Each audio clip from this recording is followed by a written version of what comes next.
چنانچہ نبی علیہ الصلوۃ والسلام کے اوپر جو شخص درود شریف پڑھتا ہے اللہ رب العزت اس کے بھی گناہوں کو معاف فرماتے ہیں۔ یہ ایک ایسا عمل ہے جو ہمیں کثرت کے ساتھ کرنا چاہیے۔ نبی علیہ السلام نے ارشاد فرمایا شفاعتی لأہل الکبائر من امتی، میری امت کے جو گناہ گار ہوں گے تو ان کبیرہ گناہوں کے جو مرتکب ہوں گے ان کے لیے میں قیامت کے دن شفاعت کروں گا۔ اور ایک حدیث پاک میں نبی علیہ السلام نے فرمایا خیرت بین الشفاعت، کہ مجھے اختیار دیا گیا، چوائس دیا گیا کہ یا تو میں شفاعت کروں او یدخل نصف امتی الجنہ، یا میری آدھی امت کے لوگ جنت میں چلے جائیں۔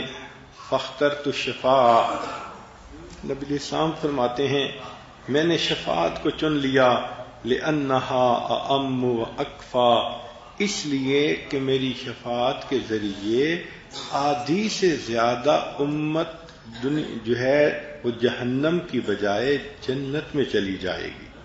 سبحان اللہ۔ نبی علیہ الصلوۃ والسلام پر درود شریف پڑھنا اپنے غم کو ختم کرنا اور گناہوں کو معاف کرنا۔ چنانچہ حدیث پاک میں ہے ایک صحابی نبی علیہ السلام کی خدمت میں حاضر ہوئے، اے اللہ کے نبی صلی اللہ علیہ وسلم، میں آپ پر تیسرا حصہ وقت کا درود شریف پڑھ لیا کروں؟ فرمایا زیادہ کرو تو بہتر ہے۔ اے اللہ کے نبی صلی اللہ علیہ وسلم، میں آدھا وقت درود شریف پڑھ لیا کروں؟ فرمایا زیادہ کرو تو بہتر ہوگا۔ اے اللہ کے نبی صلی اللہ علیہ وسلم، میں 3/4 وقت آپ پر درود شریف پڑھ لیا کروں؟ فرمایا تم زیادہ کرو تو بہتر ہوگا۔ اے اللہ کے نبی صلی اللہ علیہ وسلم، میں پورا وقت آپ پر درود شریف پڑھا کروں؟ نبی اسلام نے فرمایا اذن تکفی ہمک ویغفر لک ذنبک، اگر تو ایسا کرے گا اللہ تیری پریشانیوں کو ختم کر دیں گے اور اللہ تیرے سب گناہوں کو معاف کر دیں گے۔ سبحان اللہ۔ جتنا وقت ملے درود شریف پڑھتے رہیں تو دیکھو پریشانیاں ختم اور گناہ جو ہے وہ معاف ہو جاتے ہیں۔ اس لیے فرمایا کہ جب دو دوست آپس میں ملیں، واقف لوگ آپس میں ملیں، ایک دوسرے کو سلام کریں اور اس وقت لم یتفرقا، سبحان اللہ۔ حدیث پاک ہے، انس رضی اللہ عنہ کی روایت ہے کہ نبی اسلام نے فرمایا ما من عبدین متحابین یستقبل احدہما صاحبہ ویصلیان علی النبی صلی اللہ علیہ وسلم، کہ دو محبت رکھنے والے لوگ جب ایک دوسرے کے سامنے آتے ہیں اور ایک دوسرے کو سلام کرتے ہیں اور پھر وہ نبی علیہ السلام پر درود شریف پڑھیں، لم یتفرقا، وہ جدا نہیں ہوں گے، حتی یغفر لہما ذنوبہما ما تقدم منہما وما تأخر، حتی کہ اللہ تعالی ان کے اگلے اور پچھلے سب گناہوں کو معاف فرما دیں گے۔ اب دیکھیں آپ دن میں شاید 50 خواتین کو ملتی ہوں گی، کہیں بہن کو ملی، کہیں ماں کو ملی، کہیں کسی پڑوسن کو ملی، رشتہ دار کو ملی، تو اگر ایسا موقع ملتا ہے تو نبی علیہ السلام پر درود شریف بھی پڑھ لینا چاہیے تاکہ یہ سعادت ہمیں نصیب ہو جائے کہ جدا ہونے سے پہلے مغفرت ہو جائے۔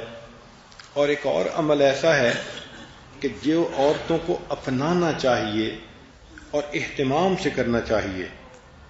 یہ بخاری شریف کی روایت ہے، دار قطنی نے بھی اس کو روایت کیا۔ ابو ہریرہ رضی اللہ عنہ فرماتے ہیں کہ جو انسان جمعہ کے دن عصر کے بعد اپنی جگہ پر بیٹھے بیٹھے نبی علیہ السلام پر 80 مرتبہ درود شریف پڑھے، اللہ تعالیٰ اس کے 80 سال کے گناہوں کو معاف فرما دیتے ہیں۔ اب ذرا غور کیجئے، 80 سال کا مطلب پوری زندگی کے گناہ۔ تو آپ یوں سمجھیں کہ جمعہ کے دن عصر کے بعد اگر میں 80 مرتبہ درود شریف پڑھ لوں گی تو میرے پوری زندگی کے گناہ معاف ہو جائیں گے۔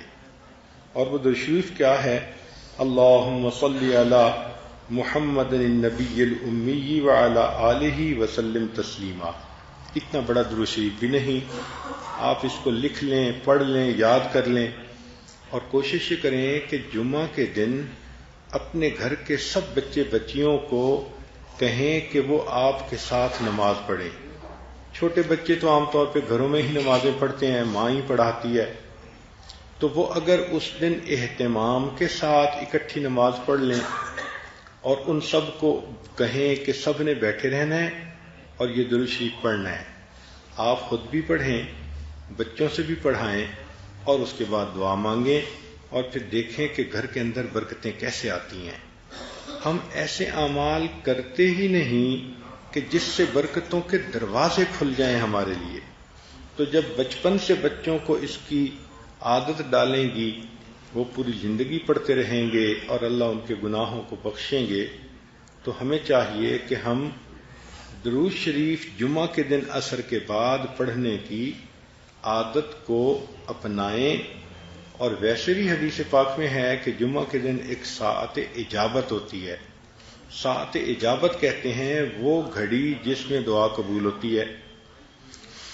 بعض علماء نے لکھا کہ امام جب خطبہ دیتا ہے تو 2 خطبوں کے درمیان جب تھوڑی دیر کے لیے بیٹھتا ہے وہ ساعت اجابت ہے.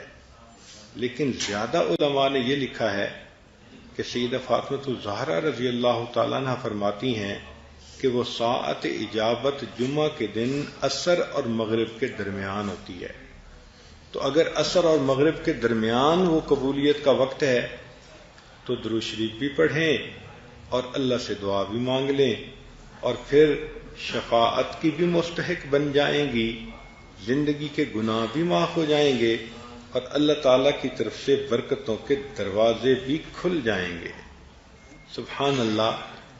یہاں تک کہ اگر کوئی آدمی کتاب میں نبی علیہ الصلوۃ والسلام کا نام نامی اسم گرامی لکھے، اور اگر وہ ساتھ صلی اللہ علیہ وسلم کتاب میں لکھے، تو حدیث پہ پاک میں آتا ہے من صلی علیہ فی کتاب لم تزل الملائکۃ تستغفر له ما دام اسمی فی ذلک الکتاب، کہ جب تک میرا نام اس کتاب میں رہے گا اس وقت تک فرشتے اس بندے کی مغفرت کی دعا کرتے رہیں گے.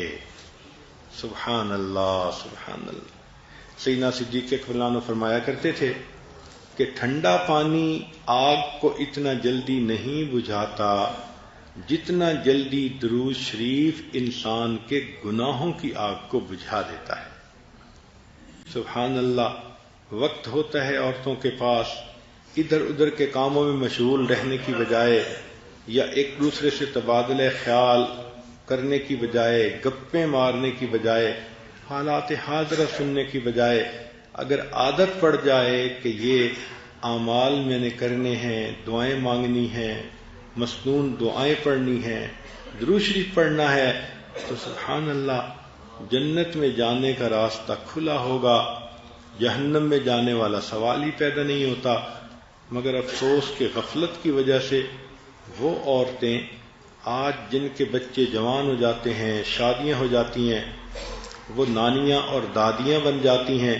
یہ بہت قیمتی عورتیں ہوتی ہیں. عام طور پہ ان کے پاس فرصت ہی فرصت ہوتی ہے، مگر اس فرصت کو کاش کہ وہ غنیمت سمجھیں اور عبادت میں لگائیں، درود شریف پڑھیں، استغفار پڑھیں، مسنون دعائیں پڑھیں، تو یہ تو سیدھی جنت میں جائیں گی. اللہ تعالی ہمارے لیے جنت کے راستے کو آسان فرما دے.